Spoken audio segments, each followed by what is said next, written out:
E aí, diante do paciente com material mais possível de trabalho, a gente entra na terceira fase da elaboração do trauma psicológico, que é a elaboração, é o manejo.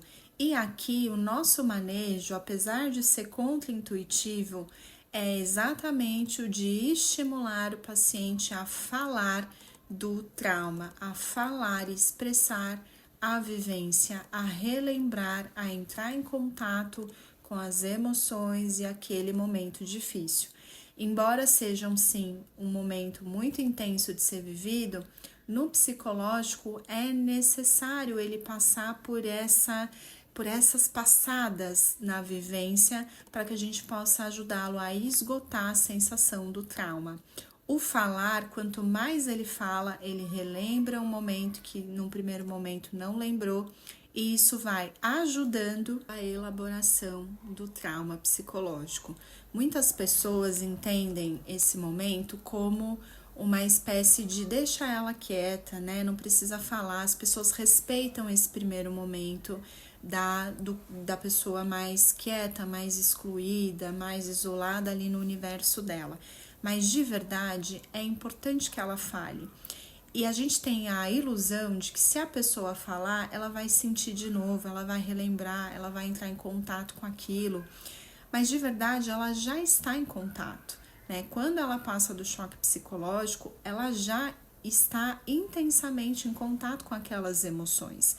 E essas emoções, elas precisam ter um lugar para escoar, né? Então, o nosso processo, embora a gente ainda tenha essa ideia de que não vai tocar, precisa tocar. Então, tanto em processo de psicoterapia, quanto com os amigos, familiares, né? Até é importante dizer isso porque a gente tem essa ideia mesmo, né? De que se a pessoa falar, ela vai sentir de novo, mas de verdade ela já está sentindo.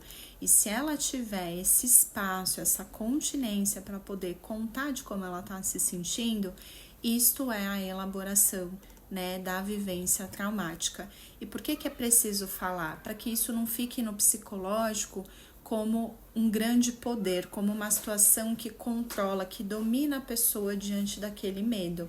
Quanto mais eu falo, eu esvazio falar de algo, mais eu banalizo, né? No psicológico, não que a situação seja banal, mas no psicológico eu faço com que aquilo não tenha mais tanta força e tanto domínio sobre mim. Então, esse é o manejo em psicoterapia na análise psicodramática. Então, é importante dizer que esse processamento, né, de vivência traumática, ele dura no máximo 6 meses. A gente vai trabalhar essa dinâmica da culpa, da cobrança, do devaneio, embora ele também faça parte da elaboração do paciente, daquela situação, né? E é importante a gente saber que o final desta elaboração cai na impotência. E muito mais do que a impotência, né? O paciente vai precisar começar a assumir que eu vivi uma situação dessa e eu não pude fazer nada. É uma aceitação, mas é uma aceitação resignada, contrariada. Não é que eu queria aceitar que eu não pude fazer nada, mas é de verdade o reconhecimento que diante das forças da vida, que diante da força da natureza, eu sou pequena, eu não pude fazer nada, eu fiquei impotente. Então, quando ele chegar aqui, quando o paciente chega nesta fase, aí a gente vai, então, com muita continência ajudá-lo a chegar nesta conclusão. É um momento da terapia que pode vir uma depressão, mas não é uma depressão neurótica, é uma depressão de constatação, né, do tamanho dele na vida, de toda essa interiorização. Então, ali é o fechamento da angústia traumática. É quando ele consegue, né, reconhecer e assumir a impotência, a vulnerabilidade, a fragilidade diante da vida.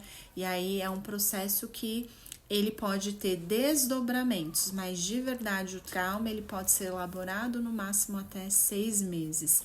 Depois disso, né, então vou dar um exemplo. Um veterano de guerra, por exemplo, que está há 20 anos em terapia, ele não está mais trabalhando o trauma.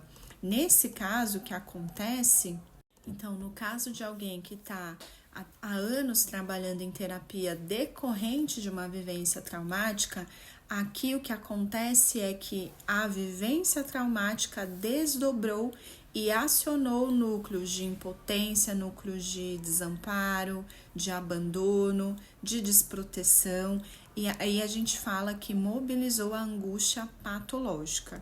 Nesse sentido, ela retomou, ela acionou vivências de tempo passado que estavam mais adormecidas e que a vivência do trauma pode acordar, pode mobilizar. Só que aí então não é mais do trauma que a gente vai trabalhar, não é mais o trauma que está em ação, é a vivência de mundo interno daquela pessoa que poderia ter sido acionada em qualquer situação. E numa vivência de trauma é muito comum que isso aconteça. Mas aí a gente já vai entrando no tratamento e no manejo da angústia patológica. Então, esse é o manejo, é o entendimento da angústia pós-traumática na análise psicodramática. Deixa aqui nos comentários se você tem alguma dúvida, alguma pergunta, me diz se fez sentido para você. Eu acho que esse é um conteúdo muito bacana para ajudar a gente a trabalhar, quem tiver paciente, né, que receber pacientes advindos dessa tragédia do Sul ou de qualquer outra situação de trauma, assalto, violência. É um conteúdo muito útil para o nosso consultório, da gente entender o processamento psíquico que aquela pessoa passa.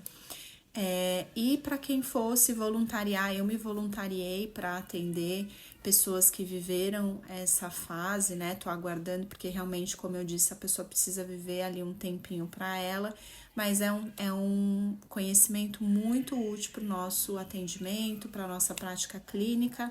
Eu espero que tenha sido útil para você.